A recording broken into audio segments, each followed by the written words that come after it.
ഇന്ന് തന്നെ ഡൗൺലോഡ് ചെയ്യൂ. കാണൂ നിങ്ങളുടെ ഫേവറേറ്റ് ഷോസ്.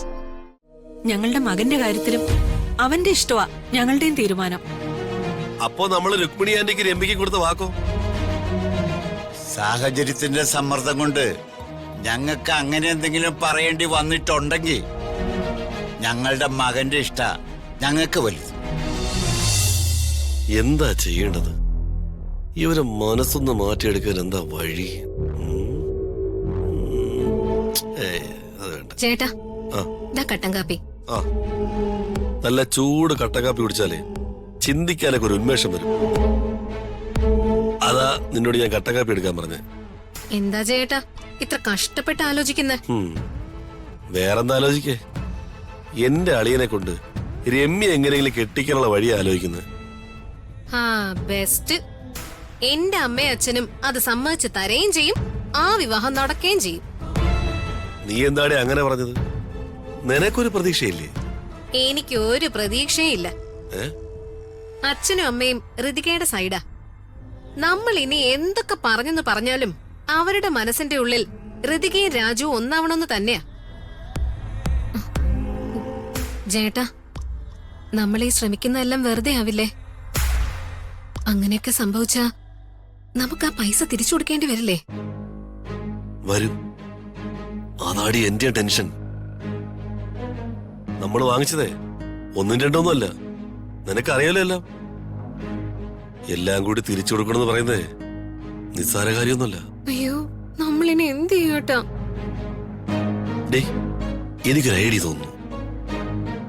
നമുക്ക് രണ്ടുപേർക്കും കൂടി വഴക്കാണെന്ന് പറഞ്ഞ അഭിനയിക്കാം. അപ്പൊ എന്താ കാര്യം എന്നറിയേ നിന്റെ അച്ഛനമ്മ ഇങ്ങോട്ട് വരും. അപ്പൊ നമുക്ക് ഈ മാറ്റർ പറയാം. എന്റെ അമ്മയും അച്ഛനും നമ്മള് തമ്മിൽ വഴക്കിട്ടാലേ അച്ഛൻ നിങ്ങളെ പിടിച്ച് വീടിന് പുറത്താക്കും. അതൊക്കെ ആവശ്യമുള്ള കാര്യമാണോ? നമുക്ക് നോക്കാടി. എന്നാ നിങ്ങൾ എന്താന്ന് വെച്ചി? എന്ത് വർത്താനോട് നീ പറയുന്നേ? നിന്നോട് ഞാൻ മധുരം ഇടാത്ത കാപ്പിയിലാണ് ചോദിച്ചത്. എങ്ങനെയുണ്ട്?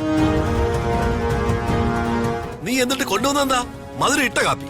ചേട്ടൻ സാധാരണ മധുരം കൂടുതലല്ലേ കുടിക്കാറ്? ഇതിപ്പോ എന്താ മധുരം വേണ്ടെന്ന് പറയാൻ?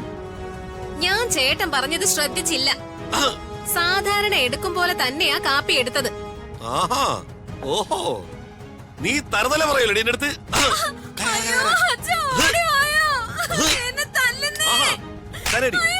ഒരു ഉത്തരവാദിത്തം നിനക്ക്. കാപ്പിയിൽ മധുരം ഇടാതല്ലേ ഞാൻ ചോദിച്ചത്? കഴുത്തിന് കൊണ്ടുപോയി നീ തറുതല പറയല്ലേ എന്റെ അടുത്ത്? ശരിയാക്കി ഞാൻ ആരാണെന്ന് കാണിച്ചു തരാടി.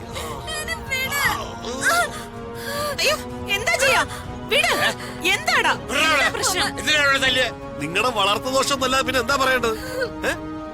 ഒരു വക പറഞ്ഞവള് കൃത്യമായിട്ട് ചെയ്യത്തില്ല. ഞാൻ ഇവളോട് വിത്തൗട്ട് കാപ്പി എടുക്കാൻ പറഞ്ഞു. ഇവള് കൊണ്ടുവന്നത് മധുരമുള്ള കാപ്പി. ഇത്രയും ചെറിയ കാര്യങ്ങൾ ശ്രദ്ധിക്കാത്ത ഭാര്യ എങ്ങനെ ഭർത്താവിന്റെ പ്രധാനപ്പെട്ട കാര്യങ്ങൾ ശ്രദ്ധിക്കും? പിന്നെ എങ്ങനെ എന്റെ ജീവിതത്തിൽ ഉയർച്ച ഉണ്ടാവും? അച്ഛാ, ജീവിതത്തിൽ ഉയർച്ച ഉണ്ടാവണമെങ്കിൽ നമ്മുടെ കൂടെ നമ്മളെ അറിഞ്ഞ് മനസ്സിലാക്കി നിൽക്കുന്ന ഒരു പെണ്ണ് വേണം. അല്ലെങ്കിൽ നമ്മൾ ഫെയിലിയർ ആയി പോകും. Ultra failure. കാപ്പിയിൽ പഞ്ചാര ഇടാത്തതാണോ നീ വലിയ വർത്താനൊക്കെ പറയണത്? അച്ഛൻ ഇതൊരു ചെറിയ വിഷയമായിരിക്കും, പക്ഷേ എനിക്കിതൊരു ചെറിയ വിഷയമല്ല. അച്ഛനോട് ഞാൻ പറഞ്ഞായിരുന്നല്ലോ, ജീവിതത്തിൽ ചെറിയ ചെറിയ കാര്യങ്ങൾ പോലും വളരെയേറെ ശ്രദ്ധിക്കാനുള്ള ഒരു ഭാര്യ ഉണ്ടെങ്കിൽ ഭർത്താവിന് സമാധാനപരമായും സക്സസ്ഫുള്ളായും അവരുടെ ജീവിതം മുമ്പോട്ടുണ്ടാവാൻ പറ്റും. അതിന് ഏറ്റവും വലിയ ഉദാഹരണമാണ് രാധമ്മ. അച്ഛൻ പറയുന്നതിന് മുമ്പ് അച്ഛൻ മനസ്സിൽ എന്താ വിചാരിച്ചിരിക്കണെന്ന് രാധമ്മയ്ക്ക് അറിയാൻ പറ്റും. നീ എന്ത് പ്രാന്തടായി പറയണത്? എനിക്ക് നല്ല ദേഷ്യം പണിട്ടാ. കാപ്പിക്ക് മധുരമില്ലെന്നും പറഞ്ഞ് നീ എന്റെ മോളെ തല്ലിയതും പോരാഞ്ഞിട്ട് നീ കഥാപ്രസംഗം പറയണം.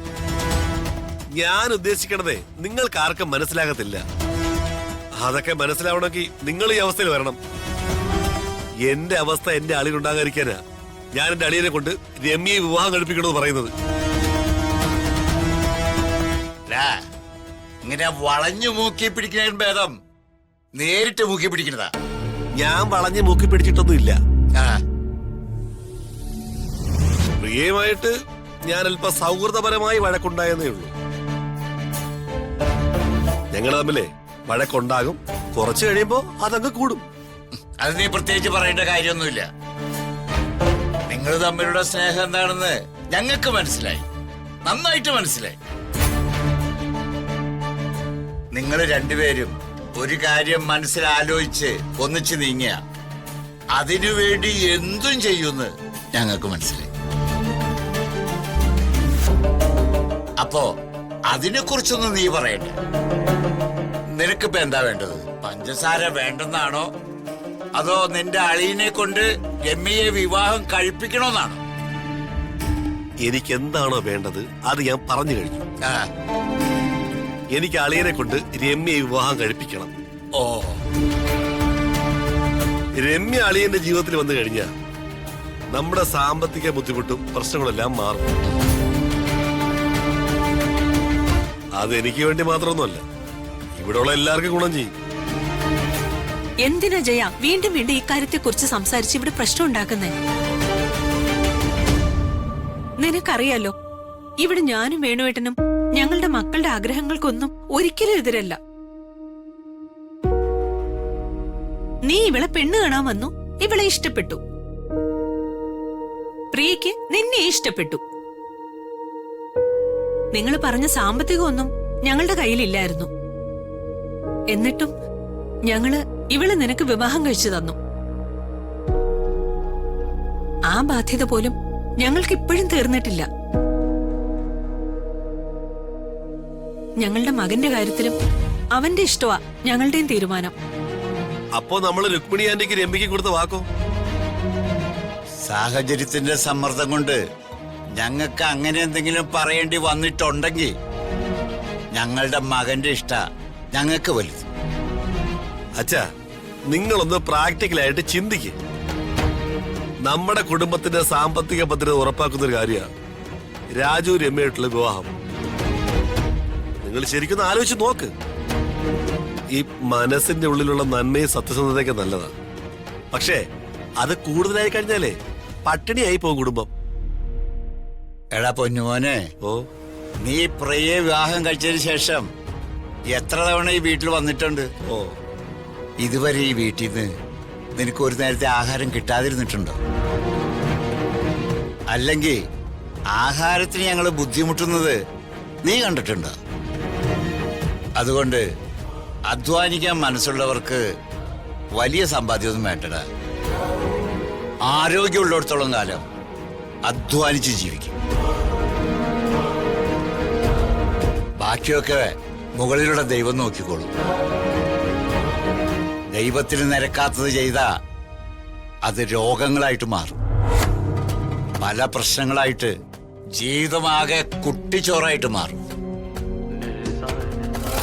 അതുകൊണ്ട് നിന്റെ വിളച്ചിലൊക്കെ നിന്റെ കയ്യിലിരിക്കട്ടെ.